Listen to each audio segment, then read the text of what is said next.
how lucky we may be in this country and in the country I'm from, for instance, that we're even within this discussion and freely able to have it and so on, and that some things down the road might stop that being the case. You know, the country that is most striking in is Ireland. I first went to Ireland. I did my first book in the late 90s, 2000. And then Ireland was still a very, very, I mean, it's the most oppressively religious country in Europe I'd been to. The Catholic Church had such a grip. Today, I don't think you could find a more secular country. It's really fascinating, and it's one thing in particular, which is a clerical abuse scandal, which has just turned the Irish people, understandably, against the whole thing.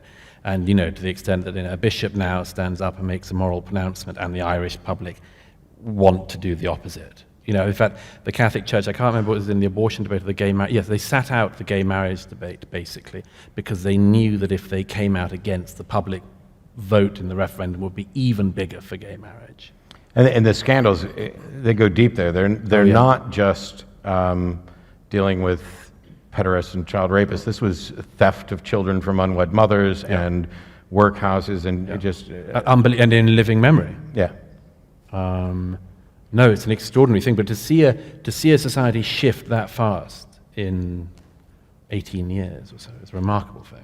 Which kind of sticks a pin in what everybody who knows me knows I've been waiting to object to. If the fear is we're losing something, so as a stopgap measure, go back to what got you here. I might have a slight issue with going back to what got us here if the place we are is that we're bleeding and bloody on the ground after the fall.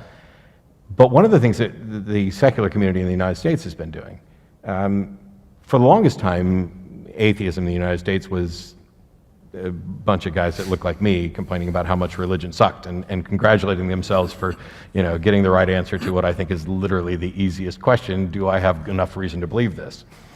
But as we move forward, and the percentage of the population that identify as nones, the NONEs, no religious preference and no religious identity, we've started to do things like, well, actually Sunday Assembly, I think, started in Britain, but it's here as well, an Oasis, and we're building landing places that are founded on principles of secular humanism, which can serve as one potential moral and virtue guiding principle, but also create places for people to land when they find their way out of religion. Sure. And I'm happy to tell people, I go to church not for the reasons that you're suggesting, but I go to church more often than people would guess, because on the TV show, I want to make sure that I am not strawmanning religious views. Do you ever get surprised when you do that? Not anymore. No. There's been a massive change from when I was younger. I mean, I went to a Southern Baptist church primarily. I would occasionally go to Pentecostal churches because they had better concerts. And they would have the Christian rock bands of Petra and Carmen and stuff, and they'd all come to those churches. So I liked those. The very words Christian rock band just make me kind of come goose pimply. I feel the same way when I hear Christian magician, but that's another story. But growing up in those kinds of churches, I want to make sure that I'm not only relying on the version of Christianity that I grew up with, and that I'm not relying on something from 30 years ago. Yeah. So I will go to some of the churches. The mega churches, even most of the people I grew up with who were religious would look at most of the modern mega churches and say, well, that's not Christianity. Right. Now, I don't get to say what is or isn't Christianity. That's for them to decide. But it is very much, you don't get dressed up in your Sunday best anymore. You go in jeans and a t-shirt, and you're singing rock songs that have been perhaps mildly converted to be a little bit more about a God. That some atheist on LSD wrote this song for the secular world, and the church has managed to co-opt it, and they've co-opted the slogans from everything. You'll have T-shirts of the McDonald's shirts, and they'll twist the McDonald's logo to be about Jesus and all this stuff. How do they do that? It is. What? So Seth Andrews, everybody loves Seth? Yeah. Yes. He hosts the Thinking Atheist podcast. He has a video up specifically going through the various things that Christian organizations steal. They twist it around. How do they get Jesus out of McDonald's? Does anybody remember the specific one from McDonald's? I don't know, but there was Wow. They take Mountain Dew logos, everything, Right. and just turn it into this. It is very much a marketing thing, and I don't want to ever say that somebody's being disingenuous about their beliefs. Sure. But when we talk about, hey, maybe we've lost something, I don't think that I could ever send people to church for that reason, and it may just be a difference in the type of church that we're talking about. Yeah, it may be. I mean, as I said, I don't want to overemphasize it, but I mean, there are tiny, tiny pockets where what I'm saying is not the case. The island in the Outer Hebrides that my father comes from, there are about 30 different sects of Presbyterianism, within about square mile of each other. And they're a bit watered down, but not that much. But otherwise, you as I say, it's fascinating to me because I've been doing this for 20 years or so, and I've just noticed that the entire discussion on ethics, for instance, if you go to the BBC or something and you have a discussion on ethics, 15 years ago, you'd always have a bishop, purple robe, big cross, and so on. And now they just don't go for those guys. And when they do, those guys don't have much to add, it seems. I mean, you can, regret or otherwise, I don't particularly, but you can see they just don't know how to find a way into the discussions we're now having.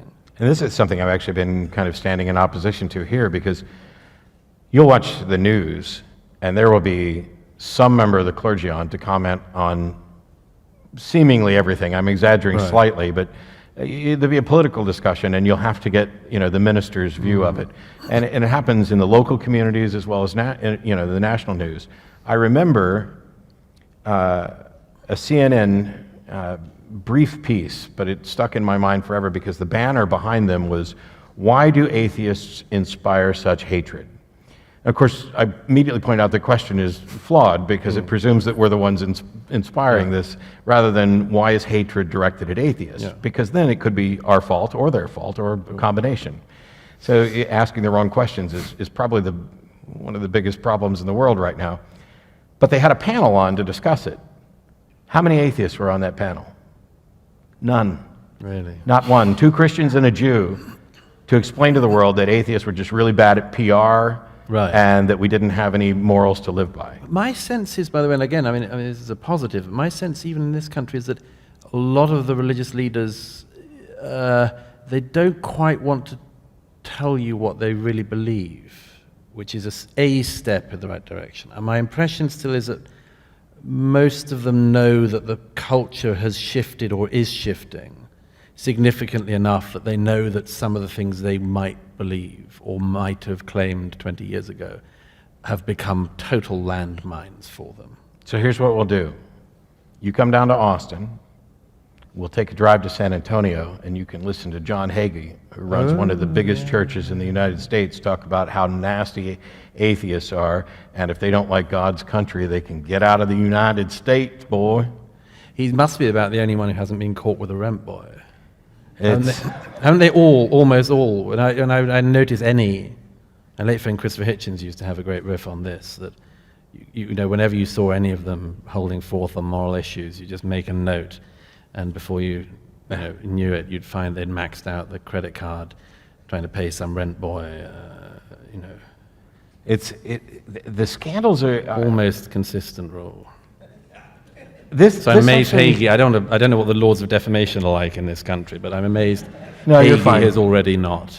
Yeah, well, and he's just one of many examples. There's some that are, and this is another problem with the internet. There's a pastor, I'm not even going to bother saying his name, because he's already gotten too much publicity. Tiny, tiny church, and yet broadcasts over the internet, which gets him all kind of attention, mostly from atheists who want to just say, "Oh my gosh, this guy is terrible."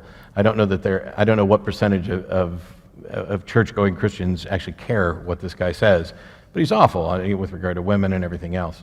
But when we, clearly there's going to be differences. I wonder if how much of the differences that we're seeing are actually related to differences in culture.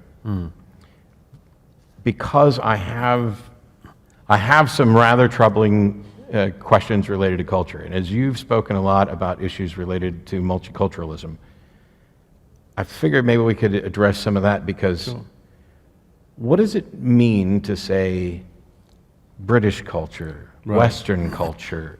Is there even enough uniformity of value for that to be a meaningful phrase? And what is it that we should be worried about losing if that's diluted?